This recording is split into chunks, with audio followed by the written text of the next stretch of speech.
Alcohol and cancer. What's the connection? Drinking is associated with a laundry list of health risks, more than 200, if you're keeping track. The more you drink, the greater your risk for one or more of these issues, which range from digestive problems and infection to liver or heart disease. Your DNA, medical history, weight and lifestyle will also make you more or less likely than someone else to develop an alcohol-related disease or condition. Overall, health experts recommend that limiting alcohol intake to moderate levels, no more than 2 drinks per day for men or no more than 1 for women, can help keep these health risks to a minimum. But there is at least one exception: cancer. When it comes to cancer prevention, avoiding alcohol entirely is best, advises Keith Roach, MD, Associate Professor in Clinical Medicine in the Division of General Medicine at Weill Cornell Medical College and New York Presbyterian Hospital.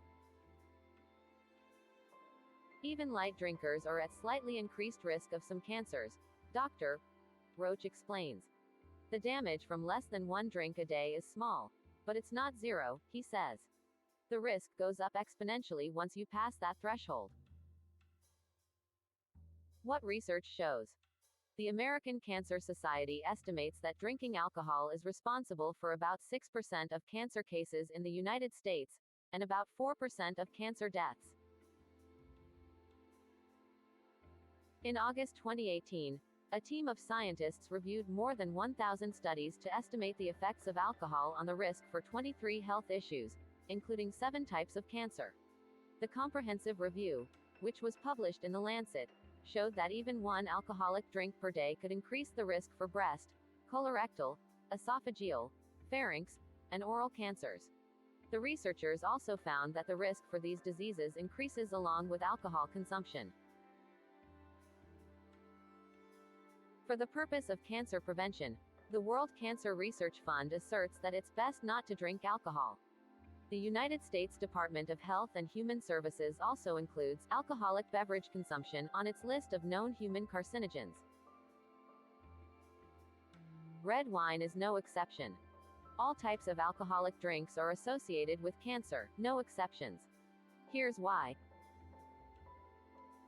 Most evidence supporting the link between cancer and alcohol points to one culprit that's found in every single alcoholic beverage from fine wine to whiskey: ethanol.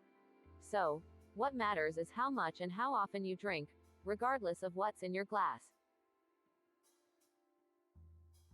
If you think the potential harms of alcohol may be reduced by possibly beneficial chemicals found in red wine, like resveratrol, think again. Researchers have searched but have yet to find a clear association between moderate red wine consumption and a lower risk for cancer. Drinking for slight or unproven health benefits isn't a wise decision, considering that the very clear risks associated with drinking escalate with every sip you take, Roach cautions. By all means, you can get all the resveratrol you'd like with a glass of grape juice every day, he adds. How ethanol is harmful. Understanding what happens to alcohol once it's in your system could help put these stark findings and statistics into perspective. Once you start drinking, your body begins metabolizing the alcohol almost immediately. As the ethanol in your drink is broken down, a toxic byproduct called acetaldehyde is formed. Acetaldehyde could not only damage cells but also cause changes in your DNA, which can lead to cancer. DNA controls how your cells grow and function. When this genetic information is damaged, cell growth could spiral out of control and cause tumors to form. The harmful effects of acetaldehyde are particularly noticeable in the liver, where most alcohol metabolism occurs. But it's also evident in other parts of the body, including the pancreas, brain, and along the digestive tract. There are some other ways that drinking alcohol and cancer risk may be connected. It could trigger oxidation in the body, which can also damage DNA, proteins, and fats in the body.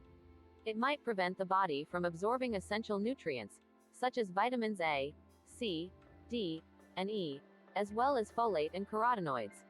It could increase blood levels of estrogen, a hormone linked to breast cancer risk. Some cancer-causing contaminants, such as nitrosamines, asbestos fibers, phenols, and hydrocarbons could also result from the fermentation and production processes used to make certain alcoholic drinks. Meanwhile, all the extra calories in wine, beer, and mixed drinks can lead to weight gain. And obesity is a known risk factor for several forms of cancer. Risks can add up. Alcohol, even a single drink, can also impair your decision-making, Roach cautions. The second drink is an awful lot easier than the first, and then you can have much poorer judgment, he says. Not only might you have more alcohol, but you might choose less healthy foods. You might be more likely to engage in other risky behaviors. You may, for example, be more tempted to smoke, a double whammy when it comes to cancer.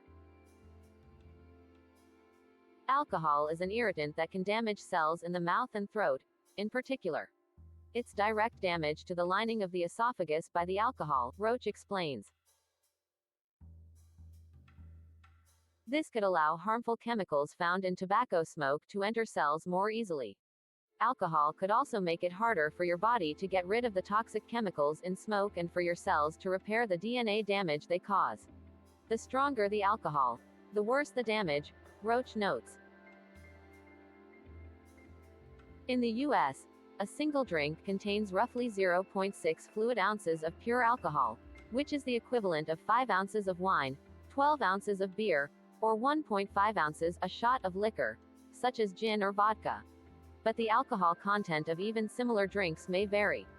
For example, beer can range from about 5 to 9% alcohol. Wines range from about 12 to 17% alcohol, and liquors can range from about 40 to 60% alcohol. Your size and sex also matter. Alcohol will likely affect a 110-pound person differently than it will affect someone who weighs 170 pounds, according to Roach. Women tend to have lower body size and, consequently, a higher level of alcohol in the blood per amount that's been drunk, he says. Compared to men, women's livers have less alcohol dehydrogenase, ADH, an enzyme that breaks down alcohol, Roach adds. Research suggests the ADH in men's livers is also more active.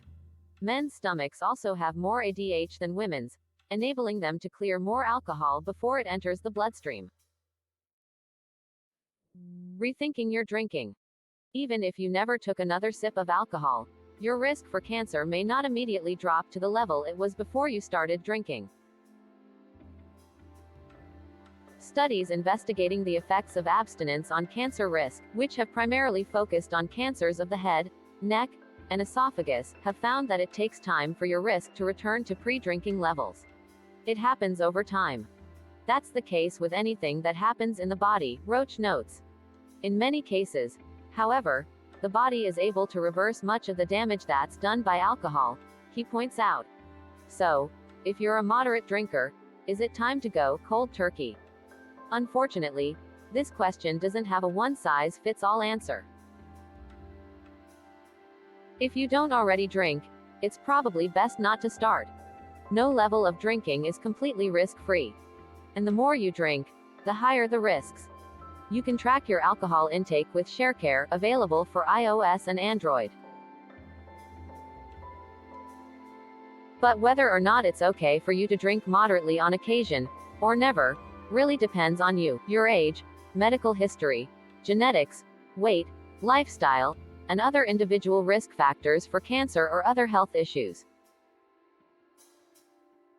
It's tough to make the case for even moderate drinking, given the health risks involved. But within these limits, the absolute risk for cancer is small, and some people may simply enjoy life a bit more if they have an occasional glass of wine, Roach says.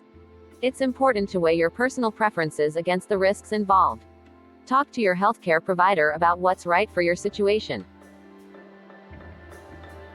If you love this video, please like and subscribe to my channel and click the bell icon to get new video updates.